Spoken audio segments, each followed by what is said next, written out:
Gisgutan dinhi nga ang mga buangon nga tao masuko sa mga buutan.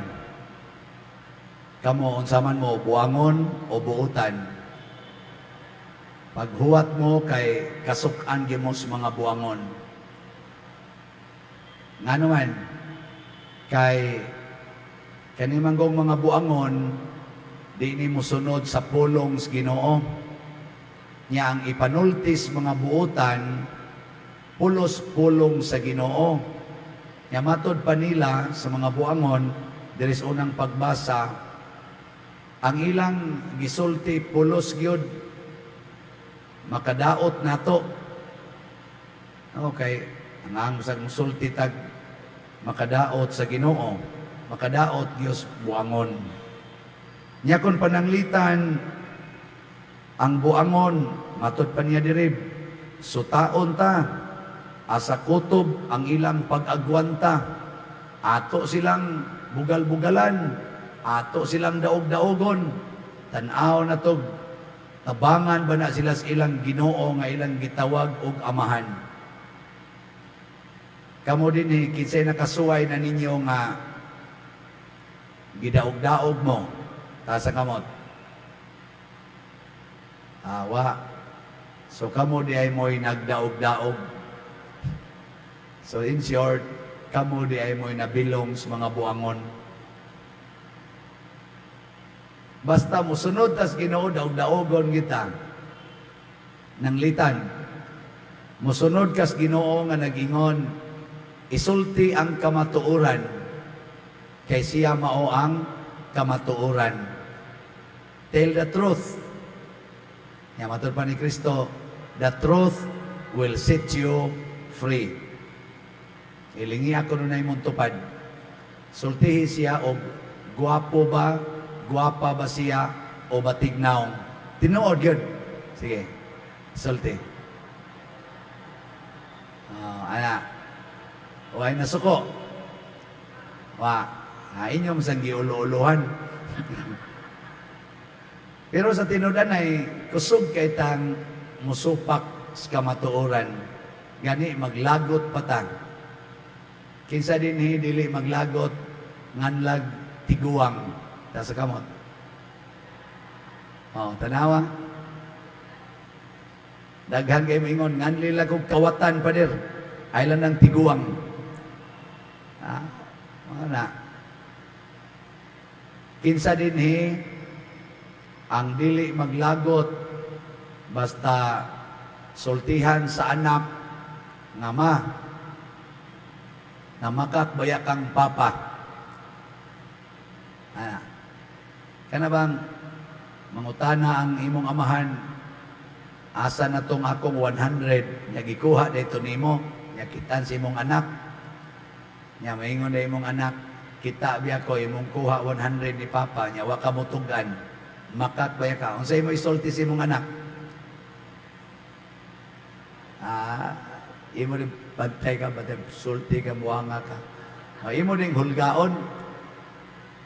Diha bitay members aning Couples for Christ, manting ito, nga ni-share na ko. Sige gisiyag. Sila, mga preachers naman sila, kay mga leader ba sa couples. Ang iyang kamagwamang anak atong panahon na 7 years old niya ambot sa ka dito sila tingaling eskwelahan, gisultihan sila nga kanang bata arisod sa tiyan kanang siyam ginakabuan niya more sa religion makato nila or Christian living. Ningon tingali tong ilang katikista nga kanang babae o lalaki nga maghimog premarital sex nakasala na. Nya sayon ra kay ninyo ilhon ang inyong mamag papa kung nakasa kompyuta lag pilay inyong edad nya kanus-a sila gikasal. So pagkatao nimo wa gani kaabot og siyam kabuan gikan sa inyong sa ilang pagkasal wa kabot og siyam kabuan, posible inyong mama ug papa nakasa. Katong ilang eldest 7 years old, katong nagsulti nako iyang mama, naligo kuno siya dito sa banyo. Siyagit gyud kuno iyang anak. Mami, nakasa di mo si daddy. Singgit sa siya dito sulod. Ay ngano man taon langgaoy, nganong niingon maka nakasa amin siya. Kay pagkatao nako, ana yung share ba? Yung siya nga 6 months pa lagi, gikas inyong pagkasal, na tao lagi ko, nakasa di mong daddy. Ingon siya, hilom sa dia, ato as daddy nimo. Siya, ay, pagkuman nato, ingon siya, Padir, unsaon man ako pag-explain sa among anak, na tinuod na bagyo, nakasa na kay buntis naman ko pagkasal. Unsaon ako pagkuhan, ako, ang kuna ang kamatuoran, unya, ingna inyong anak, ayaw mong sunod namo. Kinahanglan kamo, kasal usa, una, ang marital act. Ana, angkon ba? Diya si asawa, nga di na siya hapit katong, kay nag-abortion siya kaduha, inside sa ilang marriage. Kay may pagkabuangon man siya, iyang bana kay abroad man, mo gimik-gimik man sad siya. Nakasugat sa mga lalaki, niya nakahubog-hubog, nakahimog infidelity, na mabdos, iyang ipa-abort. Dangtan og mga pila na sad katuig, nakasa na po siya, namablos na sad, iyang ipa-abort. So, ang ilang anak, siyang bana, duha. Niya, ang iyang na-abort, duha. Na ako na'y mangutana niya kay kinder naman tong iyang anak, magbantay siya dito, magkuha sa iyang anak, mangutana ko no, pila day anak ninyo, day. Ang iyang isulti, duha. Pero sa iyang hunahon kasing-kasing, makaingon siya, duha ang akong gianak, duha sad ang akong gipatay. Di naman siya katog. Usay ko no, mutingog ko no ang bata, musyagit. Niyang utanan sa siya nako, Padir, unsay akong buhaton nga, mura naman kong gitorture. Bisag mag-inom pa kong sleeping pills, maglisod kong tuog, niya magkuba-kuba kong dughan, niya makatuog sa ko, magdamgo sa kong bata. Niyang mahinumduman katong iyang gi-abort. Nako sayon na kay na aron ka makatog. Uli si mong bana, sultihi siya sa tinuod nga nahitabo. Ingon siya, mapatay jud ko sa kong bana, Padir. Nako, siguro na jud ka nang di na mag-insomnia. Katog na jud ka na. Okay, kanabitang patyon unsa may ibutang niyo sa lapida. Rest in peace. O pag uli gisiyang bana, pila ra may istorya, iyang gisulti. Niya gahuwat siya kanus-a siya luokon sa iyang bana. Gahilak siya, iyang gisulti. Ang iyang bana, na murabag naglakaw-lakaw kuno dito silang kwarto, nangusmo, murag lagot kayo, gahuwat na lang siya kanus-a siya luokon dito sa ilang higdaanan. Sa manong iyang bana, migakos manon niyag maayo, mihilak sad, og naingon, salamat sa imong pagsulti day, kay makasulti na sad ko nimo nga na ako'y napaanakan nga duha sad kabuk babay, pasaylo asad ko. Nagpasaylo ay na lang sila, na aday say gi-abort nga duha, tu aday na tao sang duha, lain-laing babay, and they live happily ever after. Say pasabot ani, ang mga tao nga sama ni Kristo nga nagsunod sa sugo sa Ginoo, dili mahadlok bisan paghulgaon sa dautan. Magpabilin nga malinawon. Unya, ang tao sad nga nabiktima sa kadautan, mubalik sa Ginoo, dili mahadlok pakauwawan, dili mahadlok, biay-biayon.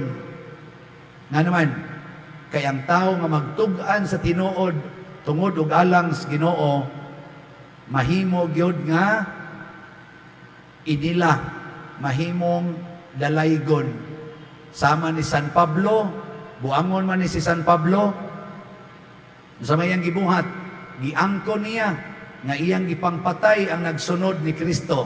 Aporte si katang San Pablo, na equal siya ni San Pedro, the two pillars of our faith in the church.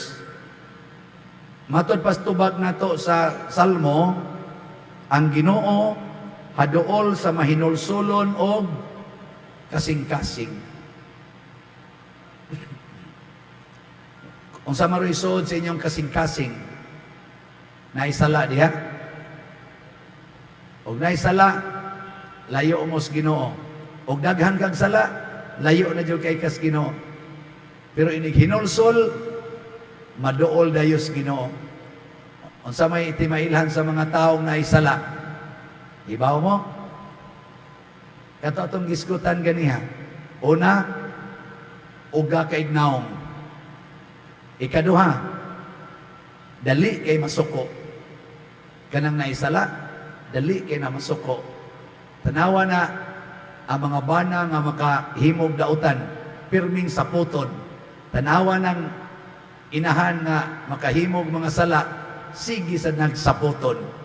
Tanawa ang pari nga naisala. Ang samasan, sige gyapog saputon. Ang madri nga naisala, mao gyapon saputon.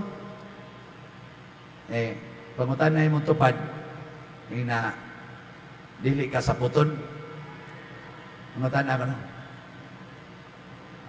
Dali ka na saputon o naisala. O di ka na isa saputon, wa naisala. Ikatulo, timailhan sa taong naisala, hadlukan, hadlok kanunay. Dali kay maratol o naay kahadlukan. Magsige ginag lilaw-lilaw ang mata. Nalitan mo, ingon ron ang Fibox. Moabot ang linog, nagitawag og dabiguan. Mas kusog pa kuno atong niigo sa Turkey. Naam sila gipangandoy ron, moabot kuno na. Kinsa din ang di mahadlok na maglinog karon ta sa kamot. Awa. Pulos manggod mo sa dan. Na siya, hadlok kita, sumbako pa dali, sumbako sa taong pa dali, palayo sa nas Ginoo pa dali. Naghan kayo na, sigig simba, pero hadlok kaya ng kamatayon. Mao na siya ang sala. Mao na kung duol na to ang Ginoo, imbis nga ang atong naong uga, musidlak, musanag, mura kunog banag-banag sa kadlawon, nindot kay ba? Ikaduha, imbis nga dali kang masuko, maluluyon na kay ka. Sama sad sa akong gisgutan kaganiha, bisyap tsupilo kamomot. Nga imbis mahadlok tas kamatayon, excited kay tang mamatay. Basta ang Ginoo dool nato. Wa gi santos nga mahadlok mamatay. Sige, last na lang lingi sa imong tupad. Ing na okay kag mamatay karong gabi. Kano pangutan na. Ing na okay ra nimo matay karong gabi. Mahadlok gani ing na hinulsuli ang imong mga sala. Ngana. Sige, manindog na ta katong maghinulsol.